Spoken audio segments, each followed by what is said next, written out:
Dentro da nossa série, hoje a gente veio falar para você, engenheiro, que quer e tem o sonho de ir trabalhar nos Estados Unidos. Como a gente falou anteriormente, para que você se torne elegível ao pleito imigratório EB2NW, são necessários dois momentos de argumentação. Num primeiro momento, a gente precisa comprovar que você é um EB2 e no segundo momento, comprovar que você é elegível, atende aos requisitos do National Interest Waiver, que é a sigla NIW. Tá? Voltando um pouco na nossa explicação que eu fiz no vídeo introdutório, regularmente a categoria EB2 ela necessita de um procedimento denominado certificação laboral, Labor Certification, que é quando nós precisamos qualificar uma vaga, uma empresa precisa oferecer essa vaga a um estrangeiro e antes disso a gente precisa qualificar essa vaga para que a gente comprove para o Departamento de Trabalho norte-americano que a vinda de um possível estrangeiro não vai afetar negativamente o mercado de trabalho norte-americano. Como que a gente comprova isso? A gente precisa, dentro do processo de Labor Certification, fazer anúncios em jornais de grande circulação por 2 finais de semana consecutivos. Precisamos fazer anúncio dessa vaga na State Workforce Agency, que é a agência de trabalho do Estado. Precisamos também fazer anúncio da vaga em sites de emprego e, com isso, informar que os aplicantes para aquela vaga que apareceram, americanos, não atendem aos requisitos da vaga ou explicar e justificar por que eles foram recusados, ou até mesmo não apareceu ninguém. Com isso, a gente obtém o Labor Certification e prossegue no pleito imigratório. Porém, dentro do NIW, a gente consegue requerer que todo esse procedimento seja dispensado. Daí o nome National Interest Waiver, que significa uma dispensa, uma renúncia por interesse nacional. Então, explicando mais detalhadamente, de forma bem simplificada, como que essa linha de argumentação se adapta especificamente aos profissionais da área de engenharia. E aqui a gente está falando de todas as áreas da engenharia, tá, pessoal? Pode ser engenharia civil, engenharia mecânica, engenharia de produção, todas essas engenharias, engenharia elétrica, eletrônica.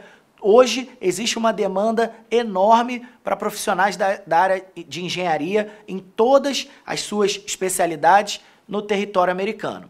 Então, como que a gente comprova um EB2 para um engenheiro, por exemplo? Seja de qualquer especialidade. Numa primeira situação, o EB2 pode ser um Advanced Degree, grau avançado de estudos. Como que se comprova o grau avançado de estudos?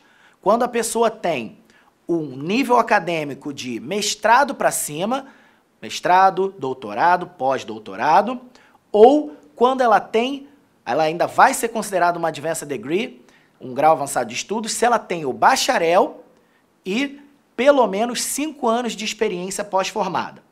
Se ela atende a esses requisitos, esse profissional vai ser considerado um EB2 Advanced Degree, um EB2 grau avançado de estudos. Se você não atende a esses requisitos, a gente vai tentar te enquadrar como um EB2 Exceptional Ability, que é um EB2 com habilidade excepcional no que você faz. A gente está falando aqui para profissionais da área da engenharia. Então, a gente vai precisar demonstrar que você é um profissional acima da média, destacado na área da engenharia. Como que a gente comprova a habilidade destacada, a habilidade excepcional? A imigração e o USCIS nos impõem 7 requisitos e a gente precisa adimplir pelo menos 3 desses requisitos. E aí vem a importância desse vídeo. Normalmente as pessoas falam de forma muito genérica como que você atende a esses requisitos e aqui a nossa intenção é mostrar para profissionais da área de engenharia como que você atende aos 3 requisitos, pelo menos, da Exceptional Ability, tá? Então, você não se preocupe com o texto específico dos requisitos, tá? Porque além deles estarem presentes no site da imigração, você vai lá, pesquisa EB2 Exceptional Ability e você vai conseguir acessar esses requisitos, os 7 requisitos. Citando aqui de uma forma rápida e descomplicada, dentre esses requisitos estão: primeiro, você precisa ter pelo menos 10 anos de experiência na área. E eu sempre falo desse requisito com muito cuidado, porque, na verdade, o fato de você não ter os 10 anos não vai inviabilizar a sua elegibilidade. Só vai inviabilizar esse requisito. Você ainda tem outros 6 para chegar nos 3 que você precisa. Então, se você tem 10 anos de experiência na sua área, legal, você já pode ser considerado que você tem um requisito dos 7 necessários. Segundo requisito, você consegue reunir cartas de suporte, cartas de recomendação de profissionais experts na área da engenharia. Então, se você conhece um diretor de uma grande construtora, por exemplo, se você é da área de engenharia civil, ou se você já trabalhou numa grande montadora, uma multinacional montadora de automóveis, se você é da área mecânica, por exemplo, da área elétrica, ou se você já trabalhou numa grande usina hidrelétrica ou numa refinaria, por exemplo, de petróleo na área elétrica, você pode sim demonstrar e solicitar a esses profissionais, diretores, CEOs dessas empresas, que escrevam cartas atestando os benefícios que você trouxe para essas companhias. E aí, cabe aqui a gente ressaltar que esses benefícios eles têm que ser demonstrados de forma objetiva e concreta. Eu sempre falo para os meus clientes e para quem eu falo e profiro minhas palestras que as cartas de suporte elas precisam ser objetivas e explícitas. Tá? Não adianta as pessoas escreverem cartas de suporte, atesto que o engenheiro fulano de tal cumpria o seu horário, nunca tomou uma falta disciplinar. Isso não é exceptional ability, pessoal. O que a gente precisa demonstrar é o engenheiro fulano de tal atuou na nossa empresa, sob a sua gestão, o departamento de engenharia otimizou os seus recursos na casa de tantos milhões de reais, nós aumentamos a nossa produção na faixa de 30%, 40%, 50%. Isso são dados concretos que motivam a habilidade destacada de um engenheiro. Tá bom, pessoal? Isso é um outro requisito, já estamos no segundo. Um terceiro requisito, você demonstrar que tem diplomas acadêmicos, certificações, cursos, pós-graduações realizadas na sua área. Muito bom também, a gente consegue demonstrar mais um requisito. Tá? Outro requisito, que você pertence a um órgão de classe, e aí a gente está falando do CREA. Se você pertence ao CREA, você já adimpliu esse requisito também. Mostrar um outro requisito, que você pertence a alguma associação profissional. E aí a gente não está falando de conselho de classe, tá, pessoal? A gente está falando da Associação dos Engenheiros Paulistas, Associação dos Engenheiros Mecânicos do Rio de Janeiro. Alguma coisa, alguma associação na sua área de atuação, tá? E outras evidências comparáveis. Também a gente pode mostrar. Um dos requisitos é que você atingiu, você recebeu, comandou uma remuneração acima da média para a sua área de atuação. Também é um outro requisito. E, por fim, você demonstrar por outras evidências comparáveis, que a imigração escreve nesse termo, mas traduzindo seria o quê? Você demonstrar que já recebeu premiações, que você já deu entrevista para um jornal, para um canal de televisão sobre algum assunto relacionado à sua área de atuação. Isso também pesa bastante na hora de cumprir os requisitos do Exceptional Ability. Então, fazendo um resumo, se você não é um profissional que tem grau avançado de estudos, um engenheiro, se você, por exemplo, é um técnico de edificações, você não tem o bacharel, você pode sim se qualificar. Se você é um tecnólogo, você pode sim se qualificar dentro da categoria Exceptional Ability. Tá? Então, partindo agora para o segundo estágio de argumentação. Primeiro estágio, você se qualificar como um EB2. Agora, o segundo estágio, a gente precisa comprovar que você atende aos requisitos do National Interest Waiver. Para quê? Para que a gente consiga aprovar a sua residência permanente, mesmo sem você ter uma oferta de emprego. Tá? Como que a gente comprova isso? Através dos prongs de Danaher. Léo, que sopa de letrinha é essa? Que termo difícil é esse? Prongs de Danaher, pessoal, é a jurisprudência que foi gerada a partir de 2016 pela Suprema Corte norte-americana, definindo os parâmetros que devem ser atendidos, os 3 parâmetros que devem ser atendidos para que a pessoa se torne elegível à aprovação do National Interest Waiver.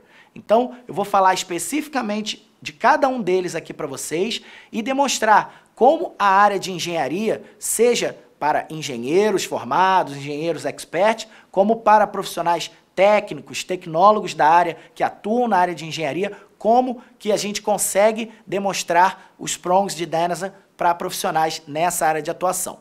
Vamos lá, começando. Primeiro prong, eu preciso demonstrar no primeiro requisito de Danaher que a gente precisa elaborar para você um plano de atuação profissional ou um plano de negócios, no caso de você querer vir atuar na área da engenharia de uma forma empreendedora, através da sua própria empresa. A gente precisa demonstrar dentro desse plano que você se propõe a atuar dentro do interesse nacional e que a sua atividade proposta ela possui mérito substancial e importância nacional. Então, quando a gente fala de mérito substancial, eu preciso mostrar dentro do seu plano que a sua área de atuação, o problema que você se propõe a vir solucionar, a área de atuação que você trabalha e tem experiência, ela tem demanda dentro dos Estados Unidos. Não adianta você atuar numa área da engenharia que os Estados Unidos não usam, não tem demanda. Então, se você demonstra que você vai atuar, por exemplo, na área de automóveis, você vai atuar na área de trens, ou você vai atuar na área de energia elétrica, dentro de usinas elétricas, usinas solares, que você vai atuar dentro da área da engenharia de produção, trabalhando com planejamento para empresas, planejamento de linha de produção. Isso tudo é, sim, flagrantemente de interesse nacional, tá? De mérito substancial, no caso. Então, e aí o interesse nacional, como que se comprova isso? A gente precisa demonstrar que você se propõe a vir facilitar a solução de um problema que não é específico, eu sempre brinco, falo com os nossos clientes, não é específico de uma cidadezinha da Flórida, de uma cidadezinha do Alabama ou da Califórnia. Não, a demanda por profissionais com a sua expertise, ela precisa ser nacional. Então, o seu trabalho ele vai ter valor em todo o território americano. Você vai conseguir auxiliar companhias, clientes por todo o território americano. Com isso, a gente comprova o primeiro prong. Passando para o segundo prong, para o segundo requisito de Danaher, eu preciso comprovar que o profissional aplicante, que você está bem posicionado para prosseguir nesse plano que você está se propondo.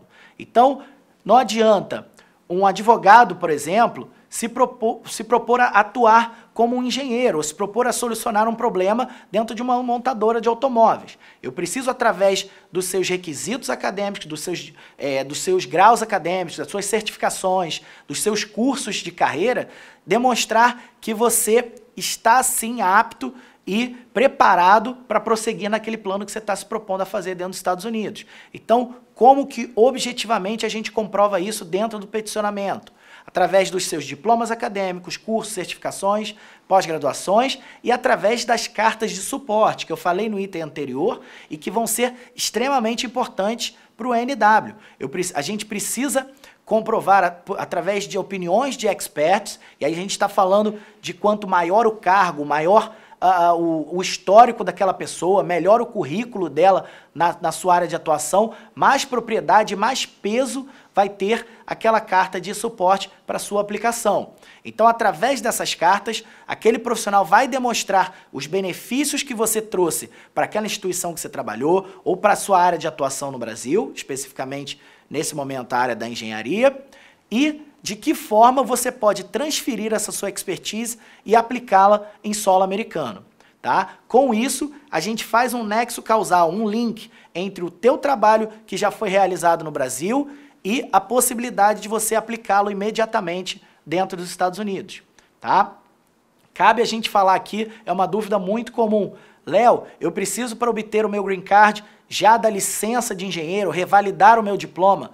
Não. Tá? Hoje, a aprovação do green card não está atrelada à revalidação do diploma. Você não precisa ter ainda, no momento da aprovação do green card e do pleito imigratório, a licença para atuar como engenheiro nos Estados Unidos. Até porque eles entendem que a tua experiência como engenheiro ou como um profissional da área da engenharia pode ser utilizada aqui nos Estados Unidos como um profissional acessório enquanto você não tem a tua licença. Então, como acontece no Brasil, você pode atuar dentro da área, você só não vai ser o engenheiro técnico, o responsável técnico daquela ação que você está fazendo, tá? Outra coisa boa de falar, o inglês, tá? O inglês hoje não é um requisito para o profissional da área da engenharia que se propõe a aplicar um EB2NW. O inglês hoje não é ainda um impeditivo para aprovação do caso, tá bom? Continuando, terceiro e último prong. Eu preciso demonstrar que, em balanço, seria benéfico para os Estados Unidos te dispensar daquele processo que eu falei lá no início, de certificação laboral, do Labor Certification. Então, eu preciso, normalmente, a gente usa dois tipos de argumentação aí para demonstrar o terceiro prong, o terceiro requisito de Denzer. Quais são eles? Primeiro, eu demonstro que a sua atuação como um profissional independente, como um consultor independente na área de engenharia, é muito mais benéfica para os Estados Unidos do que se você passasse pelo processo de Labor Certification e tivesse o seu trabalho atrelado a uma companhia americana. Então, não é necessário você estar atrelado a uma companhia americana, pelo contrário, é muito mais benéfico, o teu trabalho vai atingir um número muito maior de pessoas nos Estados Unidos se você atuar de forma independente. Tá? Esse é o primeiro argumento que normalmente a gente usa para o terceiro requisito. Segundo argumento, normalmente que é usado, qual é? É de que você tem hoje requisitos e que a demanda hoje é tão grande, tão pública e notória, e para isso a gente junta relatórios de PwC, Deloitte, IBISWorld, de empresas do próprio Departamento de Trabalho norte-americano, demonstrando da urgência e da extrema demanda, do extremo gap, da extrema diferença que existe entre a oferta de profissionais na área de engenharia e a demanda interna dentro dos Estados Unidos. Por exemplo, falando aqui, dando um exemplo clássico aí da área de engenharia, hoje, o 5G dentro dos Estados Unidos está completamente atrasado por falta de mão de obra, pessoal. Então, se você é um engenheiro de telecomunicações, por exemplo, a demanda por profissionais como você aqui dentro, ela é extrema. E com isso, eu consigo demonstrar que é público e notório que não há necessidade de testar o mercado americano para profissionais com a sua expertise virem para os Estados Unidos. É nítido que a sua vinda, pelo contrário, ao invés de afetar negativamente o mercado de trabalho na área da engenharia, vai estimular esse mercado de trabalho, vai poder, se você se propõe ainda, e aí essa é uma dica que você não vai ver em qualquer lugar, se você se propõe ainda a trabalhar como um instrutor, como um disseminador de conhecimento aqui dentro dos Estados Unidos, a sua aplicação ela fica mais sólida ainda, porque a gente consegue comprovar que a sua vinda para cá ainda vai, além de solucionar um problema com você atuando na área, você vai formar novos profissionais e vai irradiar o teu conhecimento aqui dentro dos Estados Unidos. Com isso, a gente consegue tranquilamente sobrepujar aí esse terceiro requisito, esse terceiro obstáculo dentro do NW. Tá bom, pessoal? Eu falei aqui de forma reduzida, tentei falar de forma bem descomplicada qual é o caminho das pedras para a gente conseguir montar um caso de EB2NW para um profissional da área da engenharia, seja ele um engenheiro experiente ou seja ele um técnico, um tecnólogo sem o grau de bacharel. Não se desanime se você não tiver o grau de bacharel. Então, a gente consegue montar casos sólidos dentro da área da engenharia para diversos perfis profissionais. Então, se você, ouvindo aqui a nossa explicação, se identificou, viu que você consegue atender esses requisitos, não perca tempo. Marque uma consulta com um dos nossos advogados de imigração, acesse aí o link dos nossos contatos e faça uma consulta específica para o seu caso. Nosso advogado vai passar para você o caminho que você deve seguir, a linha de ação que você deve tomar para ver o seu sonho sair do papel. Tá bom? Aquele abraço, eu fico por aqui, continuem acompanhando a nossa série e a gente se vê por aí. Um abraço!